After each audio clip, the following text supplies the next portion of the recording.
It shows up here as your energy, the Ace of Cups, okay? Having love for somebody, feeling this immense, immense love overflowing out of your heart to another person. And I feel almost like there is something here in the spread that's telling me something is not getting off the ground. You could be working with this person, they could be a friend, and so you might not want to mess up the working dynamics or the friendship. And as a result of it, you don't let your feelings known, even though you feel it immensely. The person that you're dealing with, they show up as the Ace of Wands. I'm drawn to the scars. This is somebody that might have a lot of scars on their hands. Like physically, literally, they might have a lot of scars. Or it's somebody that really grabs life by the horns. You know, they're adventurous, they're risky, they might not stay around in one place. They're trying to make a lot of things happen for themselves. They're also somebody that you might feel they're not going to stick around. So I don't want to I don't want to kind of like limit their options. I don't want to keep them with me. I want them to roam. For some of you, you might be dealing with a fire sign, Sagittarius, Aries, or Leo. And there is a sense of destructiveness with this person. Either they are, you know, prone to being very impatient and make bad decisions and impulsive and go after the first thing that they see, or there is a carelessness about them in the way that they live their lives. They might be here, like here today, gone tomorrow. And I'm once again drawn to the scars. So it might be someone who's accident prone or somebody that likes to create, you know, tension and conflict in a situation. And so as much as you care about this person, I feel like you don't feel safety in their love, or you don't feel like they're the right person for you, even though you feel an immense sense of attraction and just kindness and like this soulful connection that you have with another person. And I feel like for many of you, especially, I see a very strong singles vibe. For many of you, you know, you're not short on suitors. You're not short on attention from other people. But there is somebody in your midst that is very dynamic, very different, very colorful. They bring a lot of excitement into your life.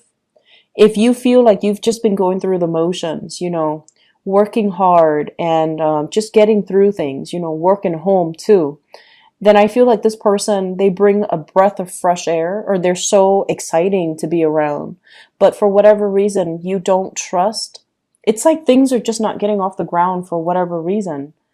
Um, you know, taking 2 steps forward, 1 step back. It's like things are very, very slow, even though there's a lot of attraction and there's a lot of love. Something's not getting off the ground. So I'm inclined to believe like could be a friend that you're falling for, or somebody in your work environment, and you don't want to ruin the dynamics. The person could also have a lot of suitors. This is a card about communication and the arrows of love. She's kind of either pushing for the communication or she is blocking off the communication. It's somebody who is inundated by too many text messages, too many emails, too many messages, like through Messenger. So it's somebody that has a lot of attention that a lot of people like, and they might have a lot of things going on in their lives, and they're trying to sort things out. They're trying to manage, and they're trying to, you know, they might have a lot of options as well. And so you see them as someone who's quite popular, very dynamic, very fun to be around, but you fear that as much as you love them and as much as you feel for them, you just you feel like they're not a safe choice. They're not a traditional type of a person that you would, you know, normally go for. They're different. And so it can feel a little bit scary. It can feel a little bit scary. I feel like you're dating somebody or interested in somebody who is very different from the types that you dated in the past. So I feel like some of you, if you've been dating, for example, investment bankers, you're now drawn to, like a football coach. So it's like something very unconventional, and it's thrilling and exciting. It's somebody with a really good, like they have a lot of life experience under their belt, and it's somebody that has traveled a lot. It's somebody that is, they see the world as a place to explore. And if they come to you and they're like, hey, let's go exploring, you feel like you can't really trust them to be a good relationship partner. Just because they're more adventurous, more daring, more of an adrenaline junkie, you feel like you can't really trust them as a relationship partner. But I feel like your assessment might not be accurate. They might be, into the adrenaline rush, but that doesn't mean they're going to carry that into their relationship and say like, oh, I'm not monogamous, because one person's not enough for me. I don't feel that way. So I feel like, what they do to find the thrill in other areas of their life doesn't really translate over into their love arena. So I feel like you might need to, really look at this person and how their patterns in relationships and how they live their lives. But I feel like they're very honest and very truthful. But I feel like something's not really getting off the ground because you fear the connection. I feel like for others of you, there's another relationship partner as well. And what I have is somebody that's offering you something very solid, someone who's very hardworking, somebody who's like a safer choice. They're predictable. They're romantic. They're also like, they don't leave when the going gets rough. And they're somebody that stays around. They don't really like to experiment. They like the tried and true. And they're like a creature of habit.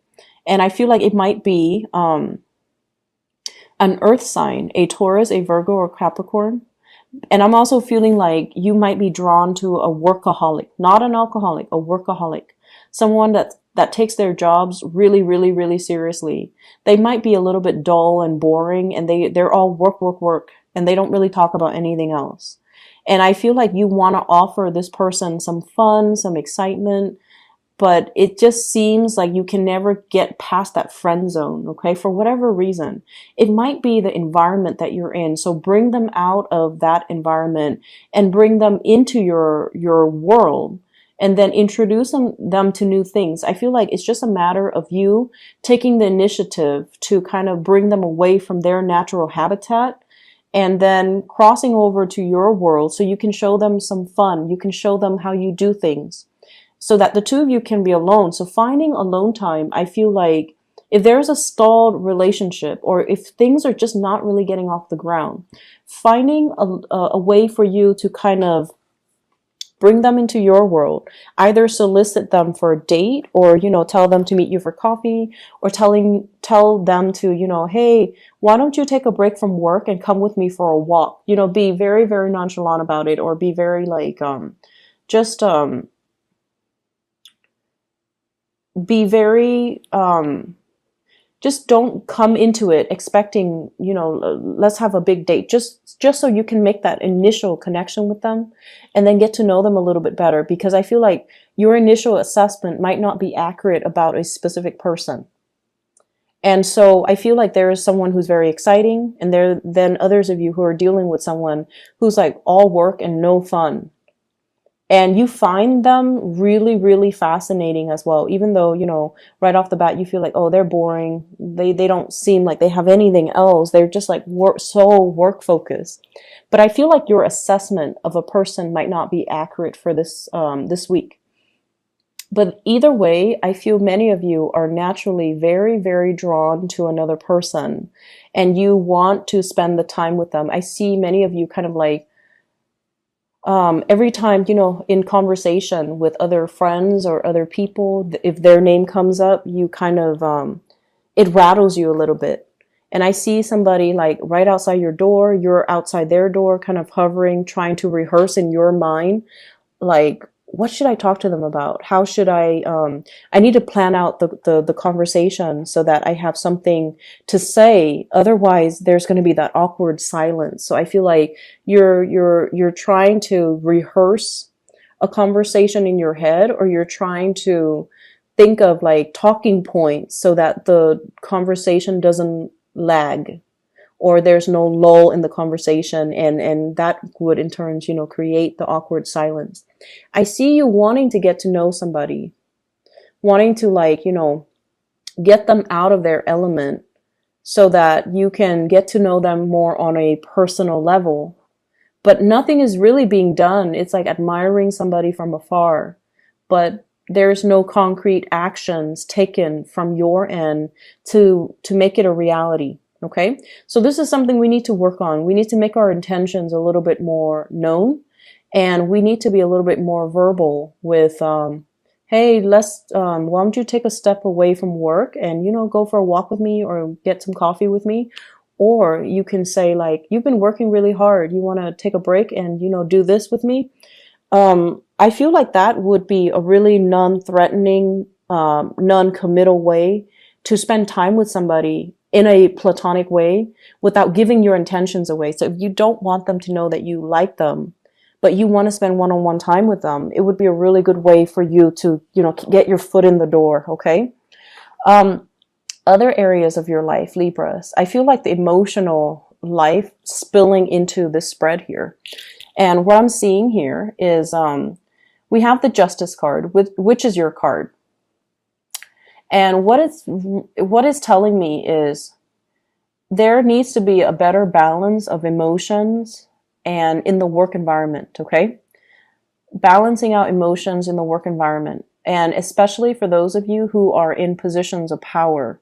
We have the Emperor here. This is someone who is very prominent, very revered and respected in the work environment. So if you are in a work environment where you're managing people, you're managing personnel, you need to learn to be very, very impartial and very fair. So that means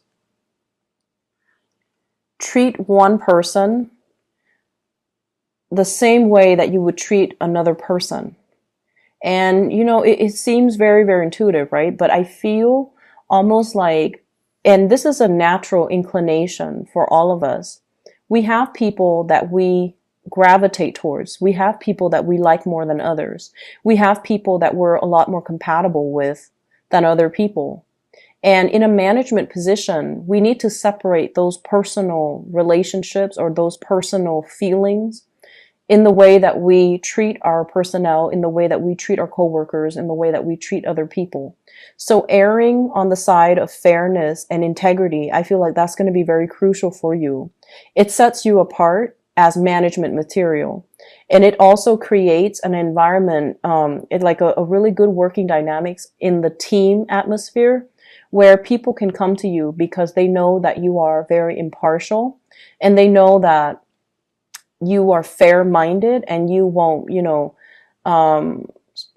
so that you will give proper advice to everybody. So I feel like, being a lot more impartial, being more understanding, and being a little bit more, it's like taking the moral road, okay? Taking the high road, living up to your true potential, being a really good leader, and being very impartial in how you deal with your subordinates.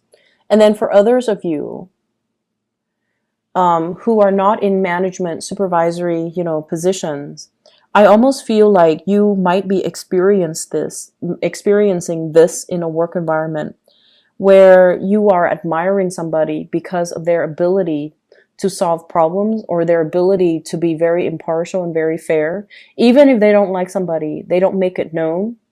They just treat everybody like one person is exactly like the next. And I feel like that's really going to create like a paradigm shift within you. And I feel like you are in awe and admiration of this person. I see some of you as well, thinking about possibly shifting into a new work environment or having to travel a lot for work. I see you signing up for assignments. I see you as well. I feel like we have here the Two of Wands and the Chariot. Both of these are travel cards, long distance travel, traveling in order to land a work assignment, traveling and then coming back and then disseminating information or sharing information. So I see like you traveling from one place to the next or going from your branch to another branch.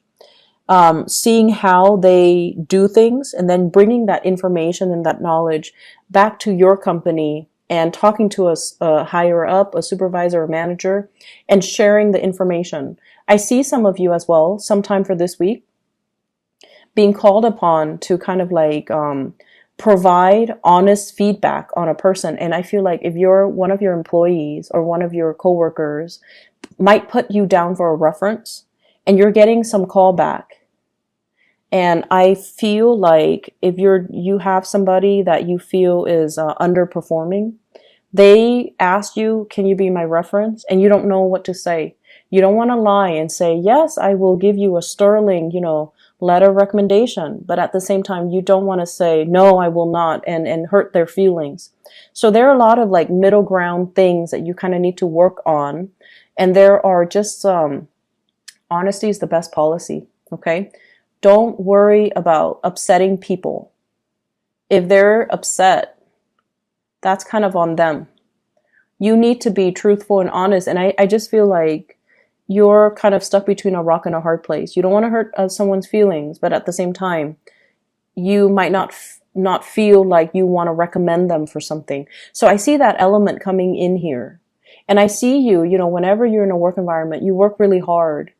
You go above and beyond to make sure that you know the ins and out of how to do your job. And I feel like you're very thorough when you do your job. And so when people are not as adept as you when it comes to fulfilling their job responsibilities to the best of their capabilities, I feel like you don't really have the patience to deal with them. So be careful about that too. And I mentioned this for Virgo, but I feel like the energy is also coming in here. Honesty is the best policy. Err on the side of, neutrality, but at the same time, you are someone that people look up to. So make sure you set a good example.